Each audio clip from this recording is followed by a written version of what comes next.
E aí, amiga, tudo bem? Quem lembra desse bordão? Quantas vezes eu comecei os vídeos com esse bordão aqui, e eu sei que faz muito tempo que eu não venho aqui, e eu resolvi voltar. E resolvi voltar dia 23, que marcam vários recomeços na minha vida. Eu vou me maquiar pra gravar um vídeo para o meu Instagram profissional, e aí enquanto eu me maquio, eu queria conversar com vocês sobre algumas coisas que aconteceram, sobre ideias pra esse canal, enfim, contar um pouquinho sobre meu testemunho também pra vocês. Então vamos lá. Gente, eu acho que tem gente antiga, muita gente que acompanhou todo esse meu processo de, recomeços, e eu sou muito grata por vocês que estiverem assistindo esse vídeo, que estão desde essa época, do começo do Entre Amigas. Eu não pretendo mudar o nome. Eu queria falar pra vocês que o meu primeiro pra quem não me conhece, eu vou contar um pouquinho da minha história, pra quem me conhece, desculpa poder falar ter que falar, né, tudo de novo, e vocês talvez já saberem, mas é pra quem assistir esse vídeo a primeira vez e não souber da minha história, então, que possam, me conhecer, entender até alguns dos meus preceitos, enfim, dos meus propósitos, e decidir por me acompanhar ou não. Eh, Meu primeiro recomeço, primeiro prazer, eu sou Reni Ellen, eu sou a idealizadora aqui desse canal, mas muitos amigos e amigas já passaram por aqui, e a ideia é essa, a gente criar aqui uma comunidade de pessoas que se ajudam e que se cooperam, né, entre si. E aí, o meu primeiro recomeço foi em 2013, quando eu fiz a minha primeira cirurgia, e a minha primeira cirurgia já começou com milagres, a minha vida é um milagre, quem me conhece sabe. E não tem como, você viver tantas providências do Senhor e você, não ser grata a Ele, você não fazer da sua vida um instrumento nas mãos dele, sabe. Eu não consigo receber o dom da vida e simplesmente viver por mim mesma, sem ser para pregar o evangelho e para falar para o mundo quem é esse Deus que me curou e que me salvou e que me resgatou, sabe. Então, em 2013, eu fiz a minha primeira cirurgia, eu tirei o cólon do intestino, e eu não uso bolsa de colostomia, isso é um milagre. Meu médico fez uma cirurgia que na época era inovadora e deu super certo, ele deixou bem claro que poderia dar certo, como poderia não dar, a gente precisar colocar bolsa de colostomia, mas não existe pra mim coincidência, não existe é algo que fuja da vontade do Senhor, e eu não precisei, usar a bolsa de colostomia, deu certo. Entre os percalços que aconteceram, quem acompanha a época do blog sabe, eu contei um pouquinho lá dessa história, desse meu testemunho. E aí deu certo, só que em 2015 a gente começou a ver que as minhas plaquetas caíam e outros itens da minha lista de hemograma começaram a cair. E aí a gente começou a pesquisar o que que era, e aí foram anos de pesquisa, até que em 2019 eu tive o diagnóstico que eu tinha mielodisplasia. O que é mielodisplasia? Uma doença que ela vai deixando a sua medula velha, e aí ela para de produzir aquilo que precisa. E eu já estava num grau de mielodisplasia muito nova, muito alto pra minha idade, e aí por conta disso eu precisava de um transplante. E aí veio o meu segundo milagre, eu tinha 2 doadores compatíveis dentro da minha própria casa, meus irmãos eram 100% compatíveis. Era Deus me mostrando mais uma vez: "Eu estou no comando da sua vida". E eu fui fazer o transplante, tudo que eles falam que poderia acontecer, aconteceram comigo. Desde mucosite, até demorar para pegar a medula, enfim, quem já passou por transplante sabe o quanto isso é desesperador. E eu passei, não 1 mês, mas 3 meses internada, em 2019. E a minha saída foi dia 23. Então minha primeira saída do hospital, de uma coisa grande, que foi a minha primeira cirurgia, foi dia 23 de setembro. Minha segunda saída foi dia 23 de setembro. E aí eu fiz o transplante e eu achei que ia dar tudo certo, a minha história já tinha um testemunho lindo e que eu ia poder viver a minha vida. Só que eu sempre acreditei que nosso testemunho é a nossa maior arma de anunciar a palavra do Senhor. E aí, nisso, eu comecei a ter rejeições, o famoso GVHD, pra quem conhece a linguagem. E aí eu tive GVHD no fígado, no olho, no pulmão e na pele. Comecei a ter que tomar corticoide, fiquei parecendo fofão, não me reconhecia mais no espelho. Foi um processo muito difícil. E aí foi nesse processo que eu sumi daqui. Eu não conseguia me olhar no espelho e automaticamente eu não conseguia me olhar nos vídeos também. Eu não parecia comigo, sabe? Eu não me reconhecia, não me reconhecia. E aí, gente, eu sumi daqui, eu parei de gravar vídeos e comecei a me perder um pouquinho. Ainda estava um pouco presente ali no Instagram, porque tinha pessoas mais íntimas, me sentia mais segura, e seguir a vida. Até que um belo dia eu comecei a sentir muita dor de cabeça, era a época do Covid, e eu jurava que eu estava com Covid.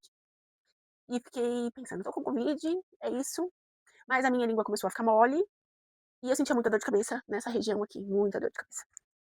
Mas na minha cabeça era Covid, né. Ia ser difícil eu estar com Covid, me dava medo de pensar em estar com Covid, tinha muita gente morrendo por conta disso, mas eu não achava que era algo mais grave do que isso. Quando eu cheguei no hospital, eu dei entrada e já fui direto pra UTI, e aí começou o meu segundo processo grande pós-transplante. Eu, eh, tive uma bactéria chamada Aspergillus que subiu do pulmão para o cérebro, fiquei com o lado esquerdo todo paralisado, precisei fazer cirurgia na cabeça, precisava fazer mais uma, mas eu tomei coragem de dizer para o médico: "Espera, que eu vou orar". E eu orei muito, e eu não precisei fazer a segunda cirurgia, eu voltei a andar hoje, eu tenho os movimentos normais, eu ando, se eu disser para as pessoas na rua que eu tive uma paralisia do lado esquerdo, que eu raspei a minha cabeça quase 2 vezes, porque a outra eu tive que raspar essa parte daqui de baixo, e se eu te mostrar o tanto de cabelo que eu tenho hoje, e elas não acreditam. E a minha saída no hospital foi mais um dia, 23 de setembro. Então, dia 23 de setembro é um dia muito importante para mim, porque foram vezes que eu tive que recomeçar. E por isso eu resolvi recomeçar aqui também, nesse lugar onde foi um lugar que quantas vezes eu não me reconhecia quando eu me olhava no espelho, e aí eu vim aqui no YouTube e eu assistia os meus vídeos e lembrava do que eu falava, e mal sabia que aquilo que eu estava falando naquela época serviria para mim no futuro. Então hoje, mais do que só ajudar pessoas, eu quero fazer isso aqui de um diário para que todas as vezes que eu precise trazer algo à minha memória que me dê esperança, eu venha aqui e consiga lembrar da bondade e da fidelidade do Senhor. E para finalizar, eu não poderia só contar a minha história sem deixar uma mensagem para vocês de Deus. Eu pensando em tudo isso, pensando na minha história, eu pensando em tudo que aconteceu comigo, eu me lembro de Jó. Jó que perdeu tudo, perdeu seus filhos, a sua saúde, o seu dinheiro, ele continuou confiando em Deus. E isso me faz pensar, por que Jó confiava em Deus? Tinha parado para pensar nisso? Por que Jó confiava em Deus? A minha, eh, meu palpite é que Jó, ele confiava na imutabilidade de Deus. Mas, Renieren, o que é imutabilidade? Imutabilidade é você acreditar em um Deus que não muda, que é o mesmo ontem, hoje e será eternamente, como diz em sua palavra. É um Deus que não é homem para mentir, nem filho do homem para se arrepender. E eu pensei que, por mais que às vezes a minha carnalidade, a minha humanidade queira gritar e dizer: "Eu não acredito, eu quero desistir, eu quero parar", eu lembro da imutabilidade de Deus. E isso me faz prosseguir. Então eu queria que você hoje refletisse nisso. De maneira resumidamente, eu passei por tudo isso. Dia 23 de agosto desse ano de 2025 fez um ano que o meu irmão faleceu.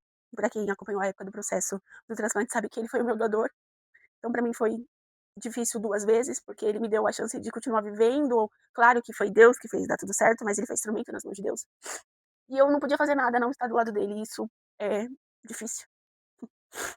E aprove o Senhor recolher o meu pequeno irmão de 23 anos. Mas, assim como Jó, eu escolhi continuar confiando na imutabilidade de Deus e na soberania de Deus. E hoje eu te convido a continuar acreditando na imutabilidade de Deus e na soberania de Deus. Eu não sei o que você tá passando, eu não sei o que você vai passar, eu não sei se você tá assistindo esse vídeo porque você me conhece ou porque você abriu o YouTube e esse vídeo apareceu pra você, mas eu sei que tem um propósito debaixo do céu sobre todas as coisas. Então, que você se lembre disso. Deus, ele tem propósito em todas as coisas. Deus, ele tem propósito sobre todas as coisas. Confia nele, confia nele que ele tá no controle. Mesmo que a gente muitas vezes tenha medo e duvide. E a nossa carnalidade queira fazer com que a gente desista. Confie nele. Porque eu tenho certeza que valerá a pena. E quando eu falo que valerá a pena, não é algo terreno, não, Não tô dizendo que ele vai te dar uma casa que você quer e que ele vai te dar um carro ou qualquer coisa assim. Não, eu tô dizendo pra você que ele te promete vida eterna se você crer nele, se você confiar nele, se você se entregar pra ele de todo o teu coração. É isso que ele te promete. Uma vida eterna onde não há dor, não há choro, não há tristeza. Lá. Lá não haverá isso. É isso que ele nos promete. E o que eu falei pro pessoal no velório do meu irmão, e é o que eu carrego comigo. O que são 50, 80 anos, aqueles que vivem muito, longe de uma pessoa que a gente ama, ou não fazendo aquilo que a nossa carnalidade quer. A gente viver uma eternidade com um Deus soberano e grandioso, que é capaz de fazer grandes coisas, como dar o seu próprio filho para morrer por mim e por você. Eu espero que você, que me conheceu hoje, possa continuar aqui acompanhando devocionais e tantas outras coisas que eu quero trazer aqui. E para você que já me conhece, que já me seguia, que você possa se manter aqui para que a gente possa compartilhar juntos mais e mais histórias. Um grande beijo no seu coração e até o próximo vídeo.